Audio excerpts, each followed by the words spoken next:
All right, let's get right into it.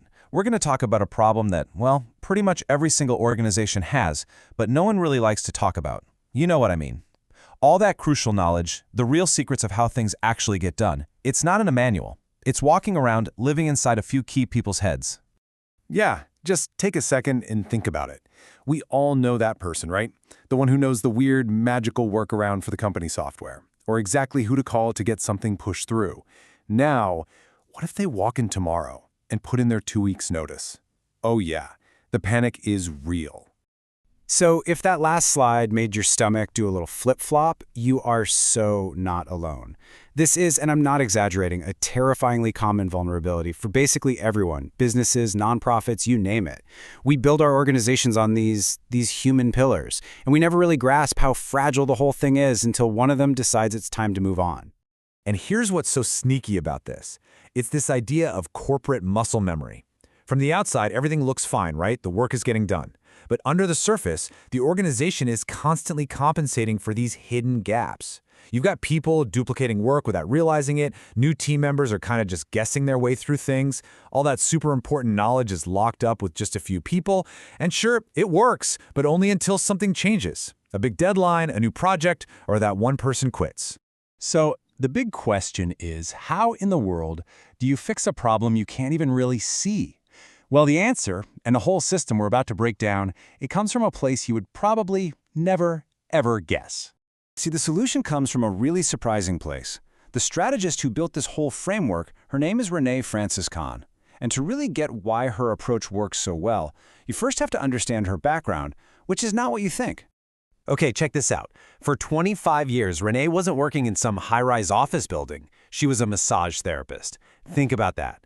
Her entire job was to find the hidden knots, the points of tension in an incredibly complex system, the human body, before they turned into a major injury. And now, she does the exact same thing, but the complex system she's working on is an organization. In this quote right here, this is the light bulb moment that connects it all.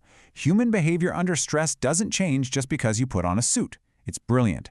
A stressful software launch puts the same kind of strain on a company that a physical injury puts on a body. The system starts to compensate, to tense up in weird ways. It's all about how we, as humans, react to pressure. So, okay, if the root of the problem is that we're all just compensating, moving way too fast to even see where the cracks are, then what's the first step? Well, it's actually pretty simple. You just have to stop. You have to pause, take a breath, and get some real clarity on what's actually going on. And this is the part that brings this huge sense of relief. Seriously, the psychological relief here is massive, because you don't have to invent anything new. You're not being asked to create some giant, perfect system from scratch. Nope. The knowledge, the wisdom, it's already there, inside your team. Your job isn't to create, it's to curate. You just have to collect and organize what you already have. Okay, so what does this actually look like in practice? The whole process breaks down into 3 really clear, manageable steps. First, you take a continuity snapshot. That's just a quick look at what's happening right now. Then, you build what's called a keystone document to get all that knowledge down on paper. And finally, you create a delegation map to actually put it all into action. So that first step, the snapshot, kicks off with something called a wisdom gathering quest. And honestly, I love that name because it's not some horrible 50-page corporate survey. It's just a few simple, really surgical questions. And the trick is, you're supposed to give quick, gut reaction answers. No overthinking, no writing a novel. It's all about just taking a quick, honest pulse of what's going on. I mean, just look at this one question here. If you were gone for 30 days, what would slow down or fall apart? Wow. That question is like a laser beam, isn't it? It just cuts through all the daily noise and makes you pinpoint your biggest vulnerabilities in like 5 seconds. Just answering that one question honestly tells you exactly where the tension is. All right, so once you've done that foundational work, once you have clarity, then and only then is it time to talk about the tool that everybody is obsessed with right now, AI. And this analogy is just perfect. Think about it. Bringing AI into a messy, unclear organization is exactly like giving a super advanced robot chef the best knives in the world, but no recipe. What's it going to do? It's going to chop things up perfectly, but it's going to be a total mess. It'll do the wrong things just with incredible speed and precision. You have to give it the recipe first.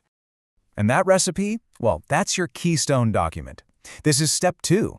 It becomes your organization's central source of truth. It's the one place that captures how you really work, the actual processes, the language you use, what you prioritize. This is the playbook you hand over to your AI. And really, this gets to the absolute core of it. AI is only useful if it understands how you operate. The point isn't for the AI to replace your thinking. The point is for it to be a useful partner. And it can only do that if it understands your company's DNA, your language, your style, your priorities. Without that context, it's just a really powerful tool aimed at the wrong target. But when you get that right, when you give AI the context it needs from that keystone document, suddenly it becomes this amazing extra set of hands. It can help your team avoid that dreaded blank page problem. It can support new people as they come on board. It can make sure great ideas don't just get lost in the shuffle. Okay, so let's recap. You've got clarity. Your knowledge is documented. Your AI is ready to be genuinely helpful. Now we come to the final, crucial piece of the puzzle, intentionally mapping out who does what. And that brings us to the delegation map. Now, this isn't about just, offloading the boring tasks you don't want to do. Not at all. It's a really strategic way to look at everything on your plate and intentionally distribute the workload across the whole system. That includes you, your team, and your AI assistant. And this table breaks it down so perfectly into 4 buckets. First, what stays with you? These are the tasks that need your unique insight. Second, what gets shared with the team? The collaborative stuff. Third, what can be supported by AI? Think first drafts, formatting, repetitive work. And fourth, and this might be my favorite, what can you just simplify or get rid of entirely? Goodbye, pointless weekly meeting. Because when you get right down to it, the goal isn't just to get organized. That's just a nice side effect. The real goal, the big prize, is to create flow.